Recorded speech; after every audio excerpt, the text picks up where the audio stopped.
c'est que ce bordel? Un ovni dans le monde des humoristes, c'est un peu comme ça que l'on pourrait définir Monsieur Fraise.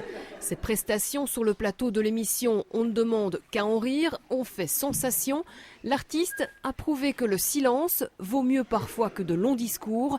Une attitude, une présence, un humour décalé qui a pris tout le monde par surprise. C'est un petit peu instinctif parce que moi j'en ai pas fait une marque de fabrique, ça a été, j'ai vite été remarqué pour ça parce que effectivement c'est ce qui avait été le plus surprenant dans l'histoire, mais c'est pas spécialement ma. C'est un accident ? C'est pas un accident, c'était prévu de faire du silence puisque je trouve que les humoristes vont vite, parlent vite, qu'il y a un rythme qui est obligatoire d'aller vite et en télé particulièrement. Bon, ça commence. Oh là là. Parce que normalement, moi je fais ma danse. Mais non, c'est que j'ai. En plus, j'ai tout. Je connais par cœur ce qu'il faut faire. Et puis, alors, du coup, quand je fais de ma danse, en plus, les gens me voient faire la danse. Alors, Je débutais moi, il y a 12 ans et c'est la première réflexion que je me suis fait, c'est que dans le monde de l'humour, il y a plein d'univers possibles, plein de tiroirs possibles et je voyais déjà moi il y a 12 ans beaucoup de gens tomber dans des formats et j'avais envie une forte envie de surprendre, donc d'utiliser un autre format. Il se trouve qu'en plus je devais un peu avoir ça en moi et que c'est sorti assez vite tout seul. L'humoriste français a gagné son pari. Il est parvenu à exister loin des lumières des plateaux de télévision. L'effet produit vu à la télé s'est estompé et a laissé place à un vrai public amateur de son univers. J'ai 3 ans ou 14 ans, je sais pas, et puis...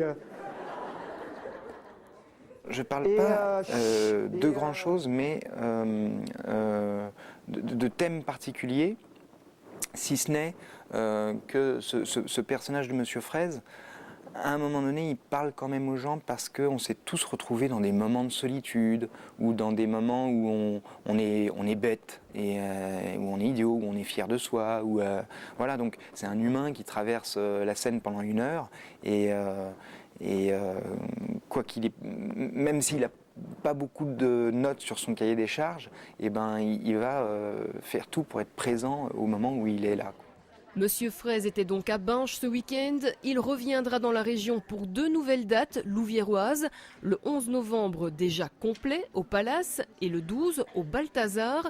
3 dates belges synonymes d'amitié avec le comédien louviérois David Greuze. C'est une rencontre que j'ai faite dans le quartier de Pigalle, à Paris, au moment où on enregistrait pour France 2, là, pour l'émission de Ruquier. Et il venait passer à la casserole dans cette émission. Et moi, j'avais déjà quelques passages. Et tout de suite, moi, j'ai vu quelqu'un qui paraissait quand même du haut de son mètre 98, il paraissait un peu perdu. Je lui ai dit, allons prendre un café. Et puis, ça a tout de suite collé parce qu'on a un petit peu le même sens de la dérision, je pense. Merci. 2 dates à la Louvière prochainement. En quelques mots, le public doit s'attendre à quoi ? Rien, comme ça il ne sera pas déçu. Du silence ? Non. Non, il doit s'attendre à, et c'est vraiment ce que j'espère avant tout, à être surpris. Et puis à pouvoir se lâcher un peu aussi. Donc c'est le maître mot, la surprise. Ouais, la surprise. Je crois que Binche s'en souviendra. Parce que bon, on n'a pas toujours l'occasion de voir.